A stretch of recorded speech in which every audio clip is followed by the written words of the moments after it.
The Dark Angels might have the biggest military toolbox of any Space Marine chapter. They have an entire company of Terminator veterans. Another entire company built around hunting targets with bikes, speeders, and aircraft. These guys were built to have an answer for every possible fight, battle, war, etc. And the Doctrine starts off with the fact that the Dark Angels were the first Legion, numero uno. Before Ultramarines became the model for standardized Space Marine warfare, the first Legion was fighting practically every type of war imaginable. The Imperium's first defense was the Dark Angel. So they had to find and build organizations to deal with every possible threat. Their gimmick is, what's the problem? We probably have a gun for that. If you need conventional combined arms warfare, send the green armored battle companies. If you need something hunted down, here's the Ravenwing. If you need an elite formation to smash enemies and turn them into blood mist, we got you. Here's the Deathwing. Do you so happen to need some kind of horrifying ancient piece of technology that nobody has even seen in 10,000 years? Check the basement of the rock. And thematically, this also makes perfect sense, which is why I love Warhammer, right? Like, you have the White Scars with their Mongolian influence. Ultramarines have that Greco-Roman influence. The Minotaurs are basically Spartans.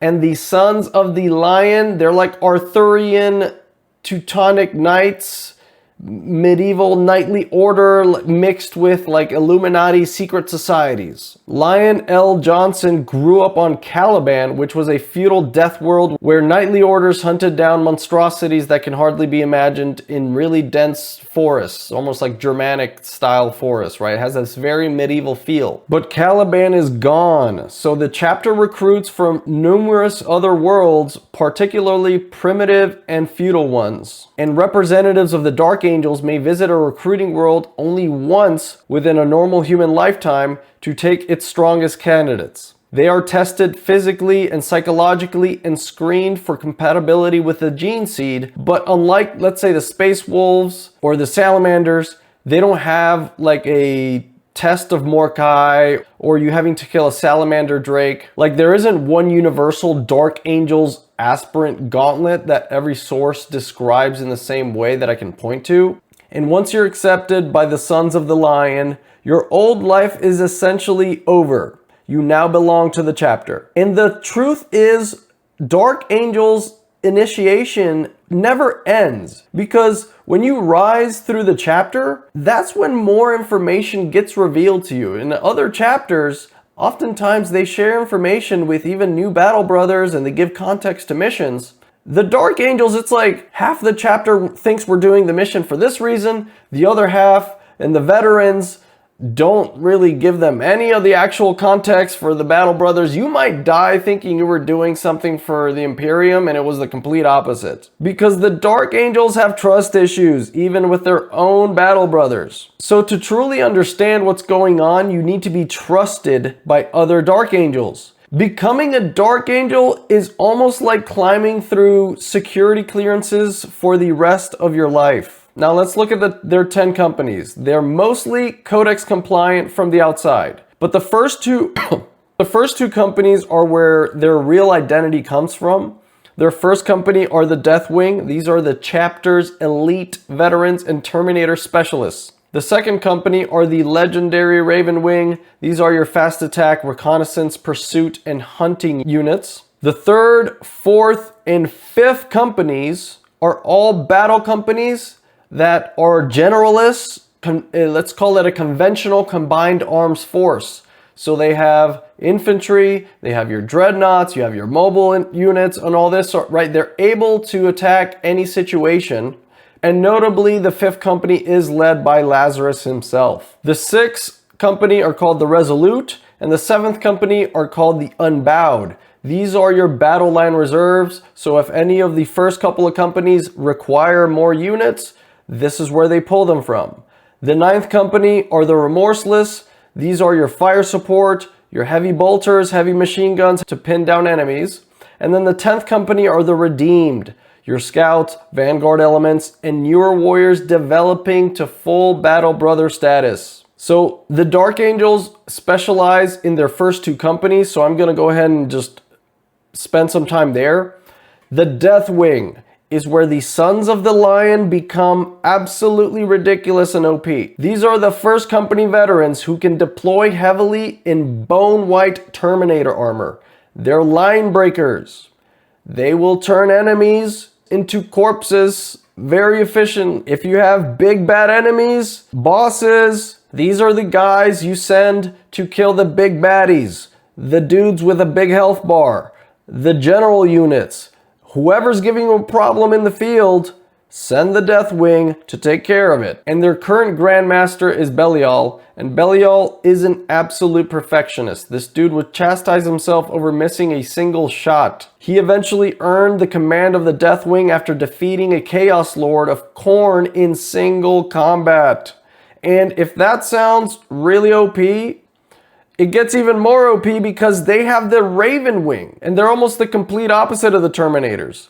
So the Ravenwing is a second company. Think bikes, speeders, aircraft, Black Knights, fast recon, pursuit, interdiction. These aren't just Dark Angels cosplaying as White Scars. White Scars use mobility to manipulate the tempo of an entire battle. Ravenwing mobility is much more like a manhunt. They locate a target, they pursue it, they will cut it off from escaping, essentially fixing it in place. Then they use their ancient souped up Homer devices that can send signals even through the warp.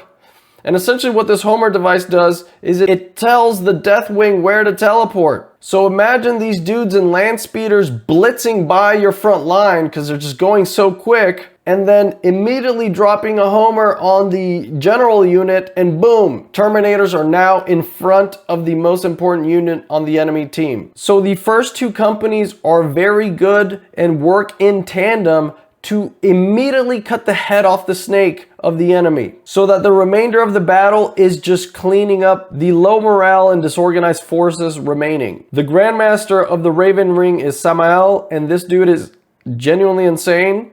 After inheriting command of the Ravenwing during the Capua Uprising, he oversaw the destruction of the Chaos Reaver Titan that had mortally wounded his predecessor. And later, after his Thunderhawk was shot down by orcs, Sammael performed what's recorded as a successful aerial drop separation maneuver. This psycho basically launched himself out of the falling aircraft on his Jetbike.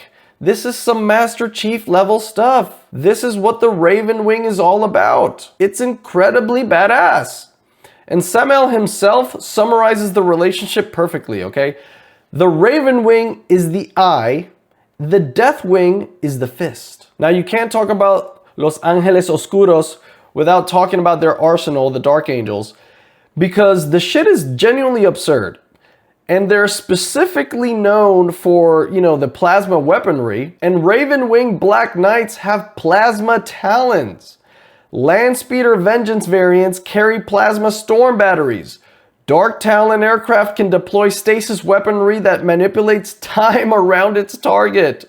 Deathwing Knights bring massive storm shields and relic melee weapons. Inner Circle companions wield Calibanite greatswords.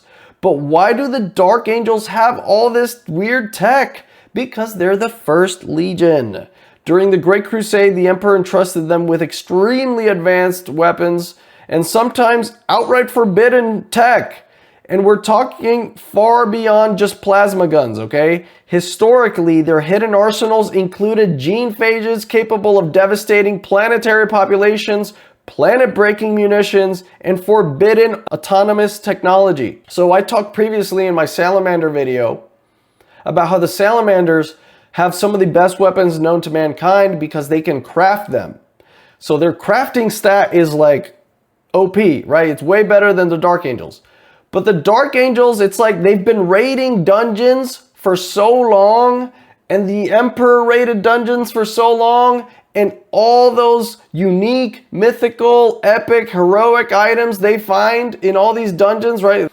They keep all that. They have the biggest inventory of ancient, fucked up probably should have been destroyed weapons. Now, they have these badass units and badass weapons. It's like, what's the catch? What's their vulnerability? Well, it's the secrecy. It's not their gene seed.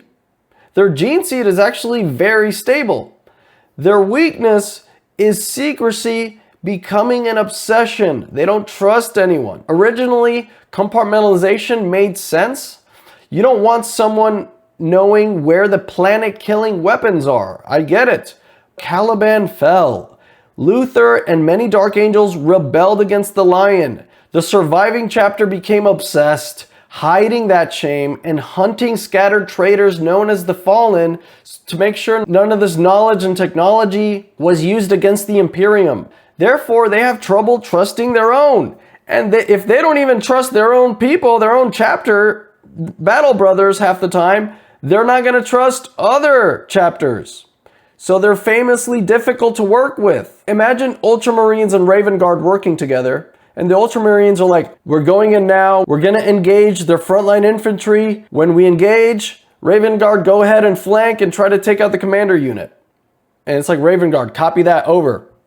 Well, now imagine, instead of the Ultramarines, we're using the battle companies of the Dark Angels.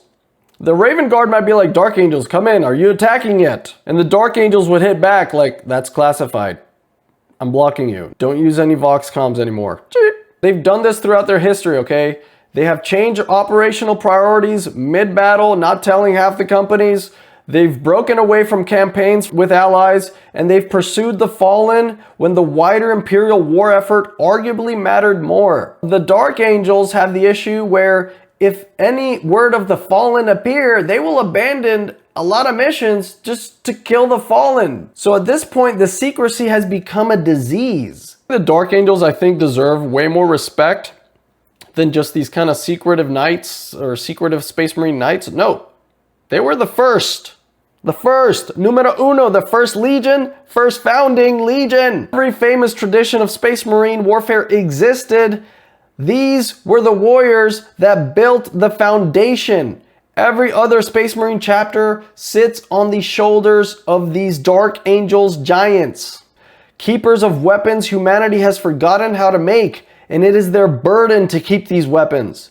And an army that can go from fast-moving hunters to disciplined, combined arms total warfare in the blink of an eye. They have 10,000 years of war experience, but also 10,000 years of secrets that makes it hard for them to trust and fight at their full power. And an arsenal built to deal with enemies so dangerous that whatever nightmare walks onto the battlefield, there is a good chance the First Legion has already fought something like this before, and they know the exact weapon or tactic they're going to use to eliminate it. And those things are probably somewhere inside the rock. Remember, they are the First Legion.